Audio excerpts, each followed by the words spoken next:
Saudara, memasuki tahun ajaran baru, biasanya sudah banyak siswa yang mencari buku pelajaran sebagai persiapan kegiatan belajar mengajar. Namun karena pandemi belum juga usai, kegiatan belajar mengajar masih dilakukan secara daring. Meski demikian, masih ada orang tua siswa yang tak hanya mengandalkan sumber ilmu secara daring, namun tetap membelikan anaknya buku pelajaran. Kawasan stadion di Jalan Kimangun Sarkoro, Kota Semarang, biasanya ramai memasuki tahun ajaran baru. Dipadati oleh pengunjung yang hendak mencari buku pelajaran untuk kegiatan belajar mengajar. Namun kini kondisinya lain. Sejumlah kios buku yang berjejer di kawasan stadion ini terlihat sepi. Hanya 1-2 pengunjung beserta anaknya terlihat menanyakan buku yang dicari. Salah satunya adalah Harahap dan keluarganya. Harahap sengaja membawa istri dan anaknya yang baru masuk SMA untuk mencari kebutuhan buku pelajaran bagi sang anak. Meskipun belum ada tatap muka dan masih pembelajaran online, namun ia mengaku mempersiapkan kebutuhan sang anak lebih dini.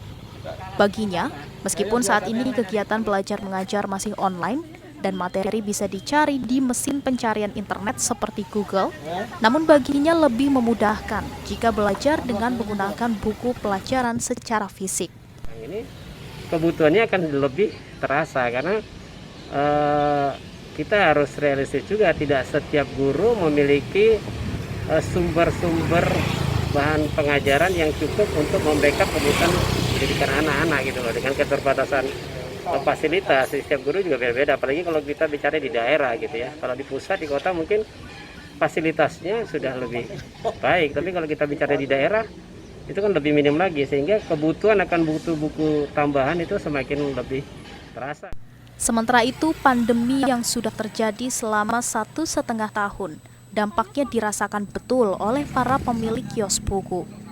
Kebijakan belajar secara daring mengakibatkan jumlah orang yang membeli buku menjadi berkurang.